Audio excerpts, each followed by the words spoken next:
week. Excited, to watch our guys play. It's been a good week of practice. It's been a great camp. I feel like our kids have really bought into everything that we have asked them to do throughout camp and throughout this week. So looking forward to watching those guys play. I mean, it comes down to making plays on the field. I've told them that. We're more mentally and physically prepared as you can be right now. And we still have 24 plus hours to go. Questions? Pat, this is a team that has a lot of starters returning, All-Americans on both sides of the ball. Is this a team that you feel could get you back in the upper echelon of the ACC or in the national spotlight this year? Yeah, I mean, we think that all the time, but it starts with game one, and we'll find out. That's why we get to play the games. We'll find out this weekend where we are. That's kind of what I want to see. We'll find out how close we are and what we have to do to clean it up. Is there a year in the last 10 you would think back and think, wow, in camp I thought we were going to be this and we ended up being that? Like your expectation in camp ended up being pretty far off from what the team ended up being. Yeah, I would say, I forget the year, it was after that Sun Bowl. After the Sun Bowl, when we had so many guys opt out for the NFL and not playing that game, I was really impressed with the way they played a really good football team in that game. I felt like it didn't translate into the next year. I think I mentioned that after the Notre Dame game. But things happen. But I felt like, wow, it's this is a new group of guys that we went and did that. It just didn't go. But that happens every year. It can happen any year. How many position battles do you feel like are still kind of up in the air and you're still waiting to see more from? I mean, shoot, you can almost say just about every position battle. I mean, if you don't go out and execute, whether it's a left tackle, a quarterback, at running back, at defensive end, the linebacker, I mean. And again, we got a pretty good idea who's going to get that done. And I'd say we're about 85% locked into what we are. But there's always, you find out who those gamers are, right? I mean, we'll find out. I told you Trey Butkowski's our starting kicker, but he's still competing too. I mean, it doesn't matter if you're a kicker or a long snapper. I think last year we started off with Upa being the long snapper and a short snapper, and then all of a sudden it was like Nico. So we're going to find out. That's why we play the games, right? Scrimmages are great. We try to get as close to a game day atmosphere as we can, but.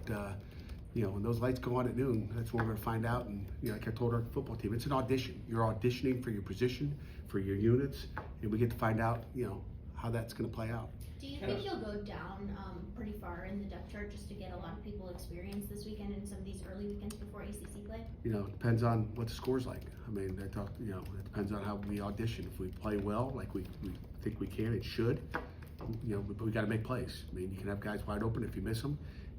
You could be in position to make a tackle and miss it. I mean, so it all depends on what we do on the field prior to that. What kind of impact do you think Joelis can make on this team, and how important is his contribution going to be to what you want to do? It's going to be real important. I got a lot of faith in him. I think he had a heck of a bowl game. I've been impressed with him. That guy, that guy's been really solid. When you talk about a position battle, I mean, you got Des Reed in front of you, but that guy practices every day like a starter. He's consistent. I mean. There was times during OTAs he was dropping balls. I'm like, what are you doing? Like, we could catch the ball. That guy catches the ball in the backfield. He is smooth. I've been really, really impressed with Joel's golf. Coach Duquesne this weekend, first time in 90 years, almost 90 years, these two schools have played each other. Just what does that mean for the city? I think it's great for the city. I think it'll be a great turnout. I think there'll be a lot of enthusiasm in that stadium. We got the Rib Fest. It'd be nice if you guys brought me some ribs after the game. Somebody. I walked by that in our Panther walk, and I never get to taste a rib. But I think it'll be a lot of excitement. I think it's two Pittsburgh schools playing, and I haven't had it for a long time. And I think for it to happen this Saturday be unique. And are you planning to start the starters in this one? Oh, there's no question. Play. You Okay. kidding me? Yeah, we are for sure. Our starters will play. When you said Trey won the place kicking battle, I think he pegged his range at around 50 yards. That was where you were comfortable with him. That's very different from Ben Saul's kicking like a 58-yarder. Are you inclined to maybe be a little bit more aggressive on fourth downs? We'll be aggressive like we were last year. We're always going to be aggressive on fourth downs. So we're going to take our shots and trust our guys to make those plays, on offense and defense. And it puts, the defense, at risk when you do that, whether it's 4th and 1 at your own 20-yard line or 4th and 1 at the plus 20. But we'll certainly, it'll be a different decision making going when we cross that 50-yard line. There'll be different things that we'll be thinking about as we enter into the red zone. On Tuesday, Jerry Schmidt talked to some media, and he told a story about when you were first hired. One of the pretty early on, you called him pretty immediately, and he was really touched by that. Why was that phone call important to you? You know, I don't remember that, but I reach out to coaches that come on campus. You know, again, it's Duquesne. You know, I've heard great things about him prior to getting here. You know, and again, that's whether it's Tiger over at Robert Morris. I mean, same relationship. They've come over a bunch as well. I mean, just, you know, it's about developing coaches and giving their coaches a chance to come here, watch practice, and learn from our coaches. I mean, it's all, you know, and again, it may hurt you when they kind of know what you're doing, it's how you do it.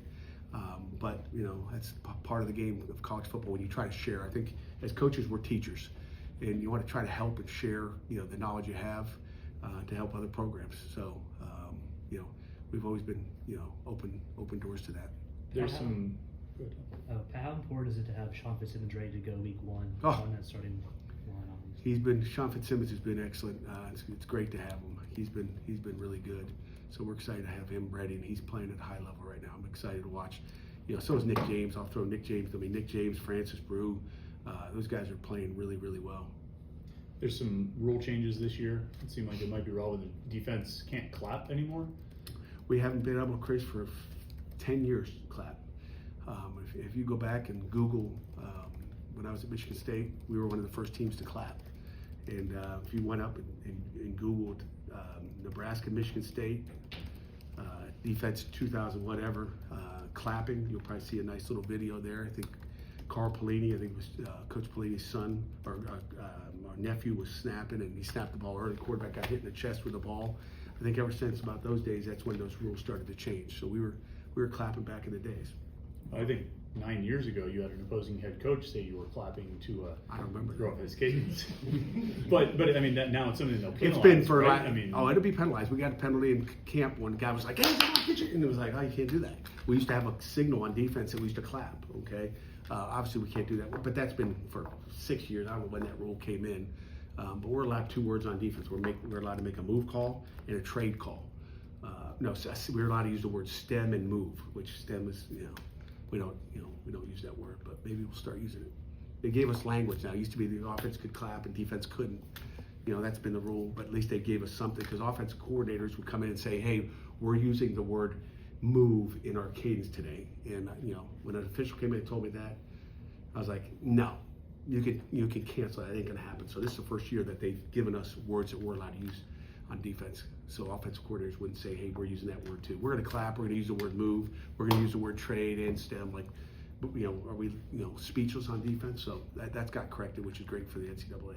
The other one's the injury, that if you go down after the ball is spotted, it's a timeout. Right. You now have a tempo offense, right? Do you sort of value that a little bit more, that defenses can't do that? No doubt about it. I mean, we don't do it. You've never seen, matter of fact, the last time we looked like it, we had, you guys can go back to the videotape at Tennessee. I think it was Keyshawn Camp came running off the field and then just went down. I called a timeout, because that's not the way it's supposed to be. We got, I used a timeout right there. He went down, and then I called a timeout because I thought it looked bad. He was just trying to get off the field, substitution issue on about the minus 20-yard line. I can see it, to this day. And I was like, what are we doing? We had substitution, tried to get it with that fast tempo offense. So that'll certainly help our offense, I think, with guys wanting to, pull out. So that should help us a lot. From your scouting of Duquesne, is there an area of their game that pops off the page that might be challenging for you guys? Everything is a challenge, right? I mean, you got to go out and play. But I would say, their offense. You're talking their offense or just anything? I would say offensively. I would say, just their RPOs and all that. We faced really good RPO teams in the past. I think Coach Schmidt does a great job with that offense. And Wario, the coordinator, that just I think they do a great job with the RPO game. So that'll be one where you're running the ball, and our backers are going to be running up in there. And then they're going to try to throw the ball behind our back, and our safety's got to play really good. Their defensive line has been playing together for a couple of years now, pretty And solid. so is that O-line too. Yes, so Yep. the O-line, but specifically looking at against your offensive line, who does have 2 new people in it, is there not a concern, but just knowing that they have that chemistry and you guys are still building it? Yeah, but that's great. Every year there's change, but I trust our 5 guys up front, regardless of It's not like Keith hasn't played and Percy hasn't played. I mean, they both have played up front, and Kendall Staley's played as well. So, I'm not worried about their guys have played for a year. We'll take our guys any day.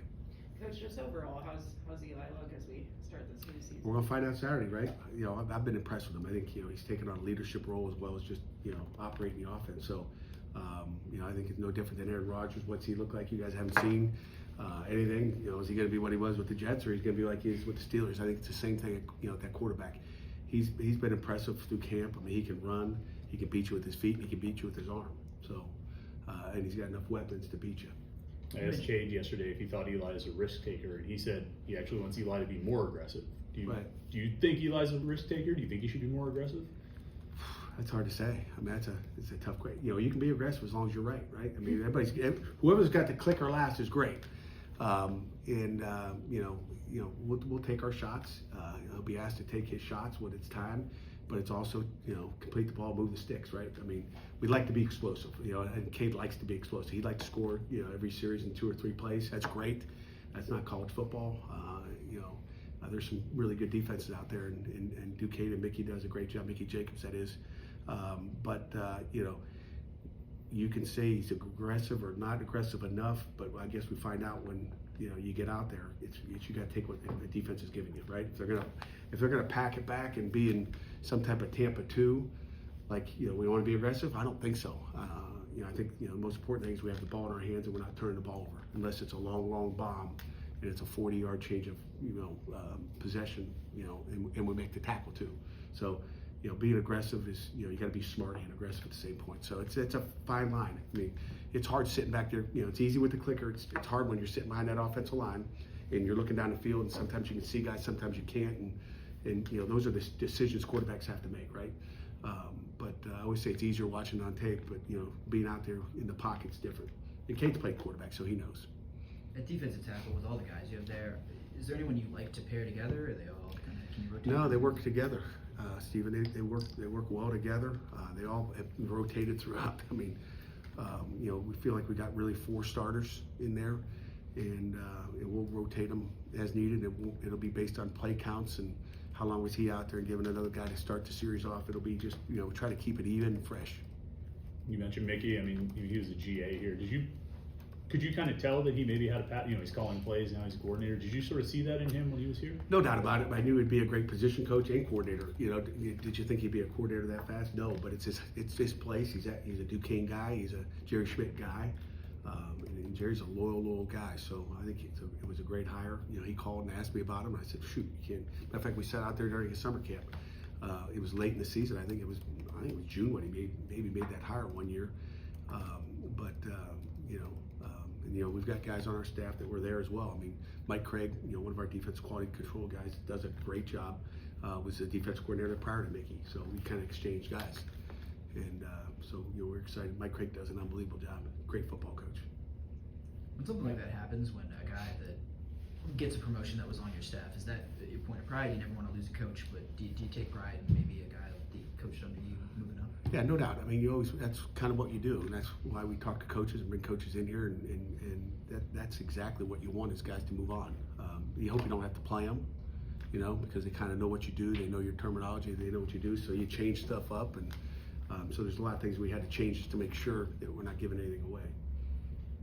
With all the responsibilities a college coach has, what's that emotion like for you, that first game running out of that tunnel, knowing it's just 3 hours of this, it's all led to this? Yeah, I'm just glad I'd be able to run out of the tunnel, right?